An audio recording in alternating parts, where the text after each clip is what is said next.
है।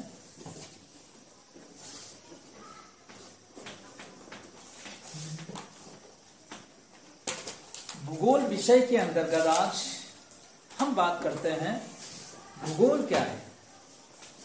भूगोल जो है दो शब्दों से मिलकर बना है। कितने शब्दों से मिलकर बना है? दो शब्दों से मिलकर बना है। जैसा आप देख रहे हैं भूगोल, ठीक है। तो भूगोल में जो है कि अगर हम बात करते हैं तो भू धन गोल, ठीक है। यानी कि भू धन गोल। भू का मतलब क्या हुआ? भूमि, पृथ्वी, ठीक है। गोल का मतलब क्या हुआ? गोल, सर्किल, ठीक है। गोल करे गोल। तो जो भूगोल शब्द है उसका जो शाब्दिक अर्थ हुआ पृथ्वी गोल है। उसका शाब्दिक अर्थ क्या हुआ? पृथ्वी गोल है। जो भूगोल है उस भूगोल का अंग्रेजी पर्यायवाची का अगर हम बात करते हैं तो वो ज्योग्राफी हुआ। उसका क्या हुआ? ज्योग्राफी। ज्योग्राफी की उत्पत्ति यूनानी भाषा की, अगर हम ज्योग्राफी भाषा की उत्पत्ति की बात करते हैं तो वह यूनानी भाषा के जियो, अगर हम बात कर लेते हैं, यहां लिख लेते हैं GEO, ज्योग्राफी, ठीक है। ज्योग्राफी शब्द लिखते हैं हमने। अब हम इसको जो अभी बताया था हमने कि जो ज्योग्राफी शब्द है वह यूनानी भाषा के जी शब्द से हुआ, या हम इसको ले लेते हैं जी शब्द, ठीक है।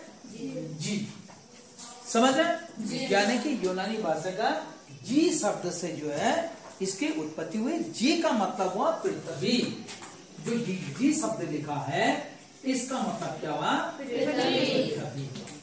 अब आगे अगर हम बात करते हैं तो इसके आगे के हम ग्राफीन बात कर लेते हैं। क्या करते हैं? ग्राफीन। तो ग्राफीन, जी ग्राफीन। तो ग्राफीन का मतलब हुआ वर्णन करना। क्या हुआ? वर्णन करना। यानी कि अगर हम ज्योग्राफी शब्द के पूरे परिभाषित करते हैं तो पृथ्वी का वर्णन करना होगा। क्या बात? पृथ्वी का वर्णन करना होगा। तो इस तरीके से हम भूगोल शब्द को समझ सकते हैं। अब आता है भूगोल शब्द के अंतर्गत भूगोल की परिभाषाएं क्या क्या, किसे हम भूगोल की परिभाषा कहते हैं या भूगोल की परिभाषा क्या है। तो मोक हाउस ने भूगोल की परिभाषा दी। किसने? Mock house. मोक हाउस कहता है भूगोल में पृथ्वी तल का अध्ययन, भूगोल में पृथ्वी तल का अध्ययन मानव निवास के रूप में क्षेत्र विभिन्नताओं के आधार पर किया जाता है। ये कौन कह रहा है? मोक हाउस कह रहा है। यानी कि भूगोल शब्द का जहां हम अर्थ समझ रहे हैं वहीं भूगोल शब्द का हम परिभाषा भी जानेंगे। तो परिभाषा के अंतर्गत अगर हम बात करते हैं तो किसकी बात करते हैं?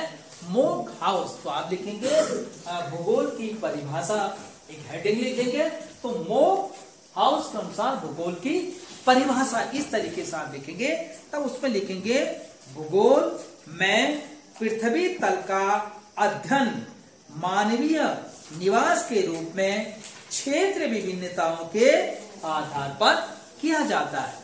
यानी कि जो भूगोल है हमारा, उस भूगोल में जो पृथ्वी तल है, उस पृथ्वी तल का अगर हम अध्ययन करते हैं तो वो किसके रूप में करते हैं? मानवीय निवास के रूप में करते हैं। और मानवीय निवास के रूप में करने के साथ साथ जो विभिन्न उसमें क्षेत्रीय विभिन्नता है, उस क्षेत्र विभिन्नता के आधार पर हम इसका क्या करते हैं? अध्ययन करते हैं। इसे कौन कह रहा? मोक हाउस कहता है। दूसरे हम बात करते हैं, किसकी बात करते हैं? हार्ट्सहोर्न की बात करते हैं। तो हार्ट्सहोर्न क्या बोलता है? भूगोल वह अनुशासन है जो पृथ्वी तल पर एक स्थान से दूसरे स्थान तक परिवर्तनशील स्वरूपों का वर्णन और उनकी व्याख्या मानव के संसार के रूप में करता है। यानी कि जो हॉट सन है वो ये बोल रहा है कि जो भूगोल है बल वो उसका भूगोल के अंतर्गत हम पृथ्वी तल का अगर अध्ययन करते हैं तो वो किसके करते हैं, मानव संसार के रूप में करते हैं। किसके रूप में करते हैं, मानव संसार के रूप में हम इसका अध्ययन करते हैं। भूगोल की शाखाएं, समझ रहे हैं, भूगोल की शाखाएं। अगर भूगोल की शाखाओं की अगर हम बात करते हैं तो भूगोल की शाखाओं को हम कितने रूप में बांटते हैं, दो रूपों में हम बांटते हैं, दो उसके भाग कर लेते हैं। नंबर एक क्या है, हाँ, यानी कि विषय वस्तुगत, क्या कहते हैं, विषय वस्तुगत, ठीक है, विषय वस्तुगत, या हम इसे हम क्या कह देते हैं, क्रमबद्ध, क्रमबद्ध, ठीक है। एक तो ये हो गया इसका, समझ रहे हैं। दूसरा हम इसको किसके रूप में बांटते हैं, प्रादेशिक उपागम,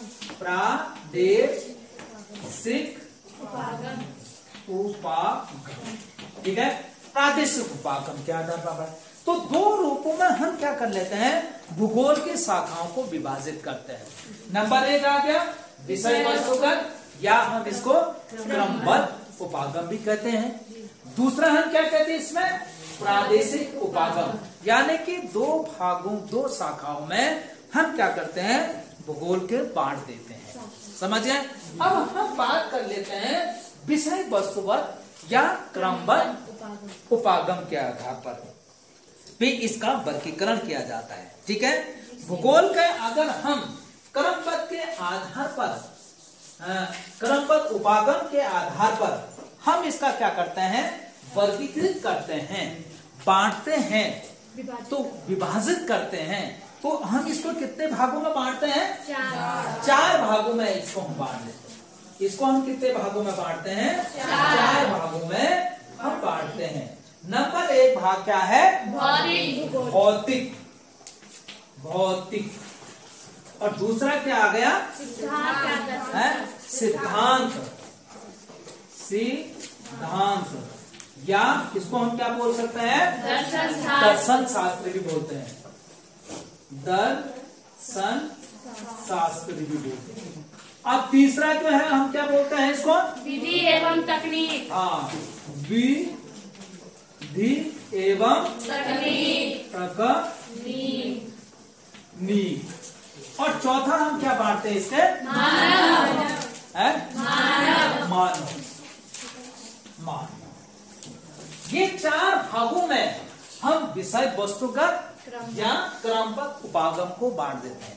प्रश्न अगर आता है भूगोल को कितने शाखाओं में विभाजित किया जाता है, तो मुख्यतः भूगोल के कितने शाखाओं में बांटते हैं, दो शाखाओं में हम बांट देते हैं। कितने शाखाओं में बांटते हैं, दो शाखा। आगे तो कौन कौन सा था, नंबर एक क्या था, विषय वस्तुगत या क्रमबद्ध आ गया। दूसरा क्या आता है इसका, प्रादेशिक उपागम का है, समझ रहे।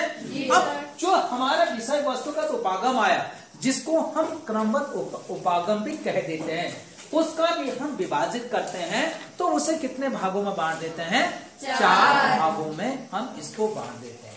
नंबर एक आया भौतिक, दूसरा आ गया सिद्धांत या दर्शन शास्त्र, तीसरा आ गया विधि एवं तकनीकी, चौथा आ गया मानव। तो ये हमने जो हमारा क्रमबद्ध उपागम है, उस क्रमबद्ध उपागम को हमने चार भागों में विभाजित कर दिया, चार भाग उसके कर दिए, समझ गए।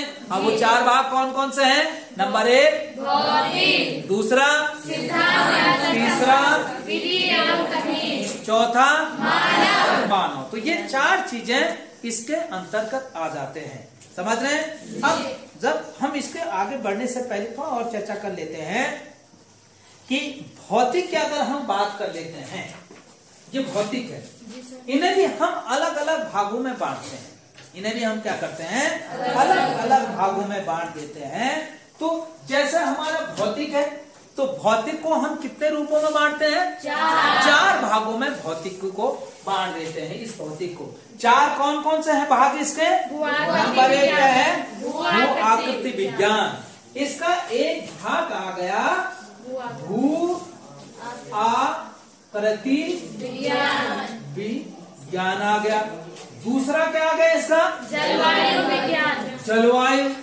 जलवायु विज्ञान आ गया। तीसरा क्या आ गया इसका? जल विज्ञान। जल विज्ञान आ गया। जल विज्ञान आ गया। और चौथा क्या आ गया इसका? मृदा भूगोल। मृदा भूगोल चौथा आ गया। मृदा भूगोल। भूगोल। अब हम ये ज्ञान कर सकते हैं, कभी कभी हमारे सामने ये प्रश्न आ सकता है कि जो विषय वस्तुगत या क्रमबद्ध उपागम है, उस उपागम के आधार पर जो भौतिक है उसको हम कितने भागों में बांट सकते हैं, विभाजित करते हैं। तो कितने भागों में बांटते हैं? चार भाग इसके कर देते हैं हम भौतिक के। ठीक है, कौन कौन सा करते हैं? नंबर एक क्या आ गया? भू आकृति विज्ञान आ गया। दूसरा क्या आ गया? जलवायु विज्ञान आ गया। तीसरा क्या आ गया? जल विज्ञान आ गया। चौथा क्या आ गया? मृदा भूगोल। तो चार हमने इसके भाग कर दिए। ठीक है, अब दूसरे भाग में हम जाते हैं सिद्धांत या दर्शन शास्त्र। तो सिद्धांत और दर्शन शास्त्र की हम बात करते हैं, तो इसको भी हम वर्गीकृत कर देते हैं। इसे कितने भागों में बांटते हैं? दो भागों में इसको हम बांट सकते हैं। नंबर एक भाग है इसका क्या है? भौगोलिक चिंतन। भौगोलिक चिंतन। क्या आ गया? भौगोलिक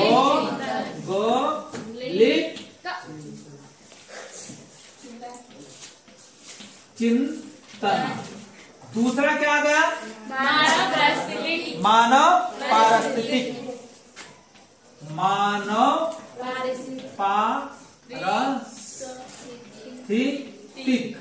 ठीक है, तो दो भागों में हम दर्शन शास्त्र या जिसको सिद्धांत करते हैं उसको विभाजित कर देते हैं। समझ गए? नंबर एक भाग क्या हो गया इसका? भौगोलिक चिंतन आ गया। दूसरा क्या भाग आ गया इसका? मानव पारिस्थितिकी। ठीक है, तो ये दो भागों में हम किसको बांट देते हैं? सिद्धांत या दर्शन शास्त्र। इन दोनों में से जो भी आपको याद रहेगा, या तो सिद्धांत लिख लीजिएगा या क्या लिख लेंगे? दर्शन शास्त्र लिखेंगे। इन दोनों में से जो भी याद करना चाहेंगे आप याद हो जाएगा। ठीक है, तीसरा भाग आता हमारा इसमें विधि एवं तकनीक। विधि एवं तकनीक। इस विधि और तकनीक को भी हम चार भागों में बांट देते हैं। इसे भी कितने भागों में बांटते हैं? चार भागों में बांटते हैं। अब इसमें ये चार भाग जो है विधि एवं क्या है? तकनीक है।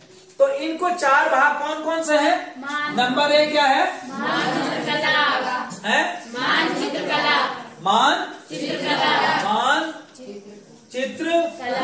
कला आ गया। दूसरा क्या आ गया इसका?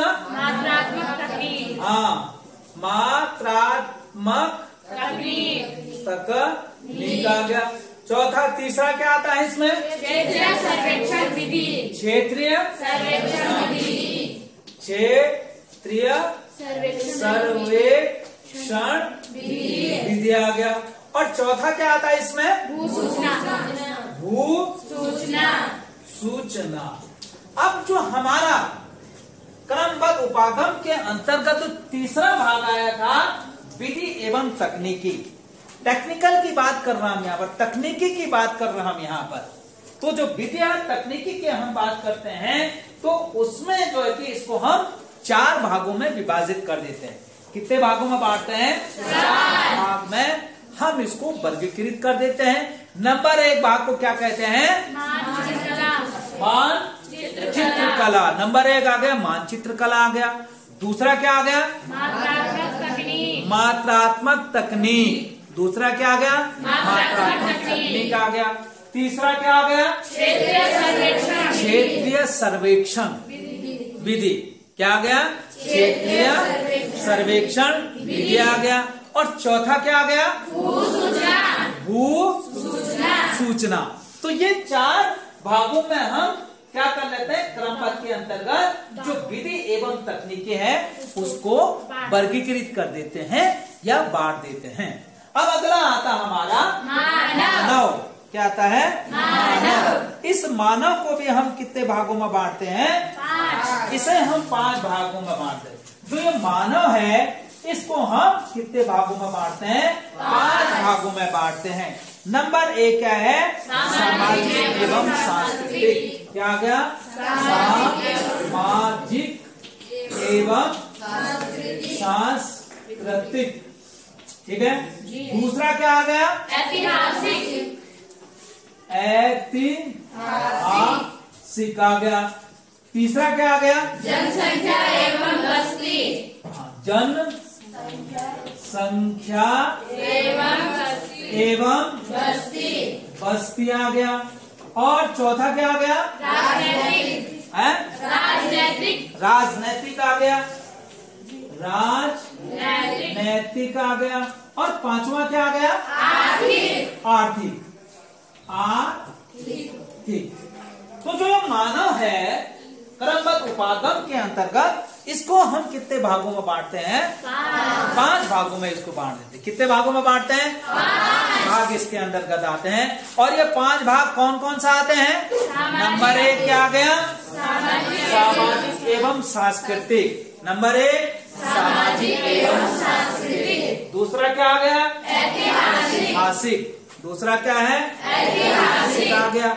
तीसरा क्या है, जनसंख्या एवं बस्ती। जनसंख्या एवं बस्ती आ गया। और चौथा क्या आ गया, राजनीतिक आ गया। 5वां क्या आ गया, आर्थिक। तो ये 5 भागों में हम किसको बांट देते हैं, जो हमारा क्रमबद्ध उपागम है। जो क्या है, क्रमबद्ध उपागम है। इस 4 भागों में हम इसको बांट देते हैं। ठीक है। अब इसी के अंतर्गत जो हमारा दूसरा उपागम आता है वो कौन सा उपागम आता है, प्रादेशिक उपागम। अब हम बात कर लेते हैं प्रादेशिक उपागम पे बात करते हैं।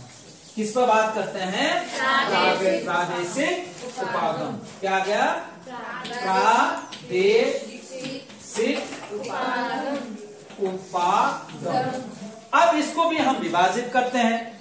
ठीक है। प्रादेशिक उपागम को भी हम कितने भागों में बांटते हैं, 4 भागों में इसको भी हम विभाजित कर लेते हैं।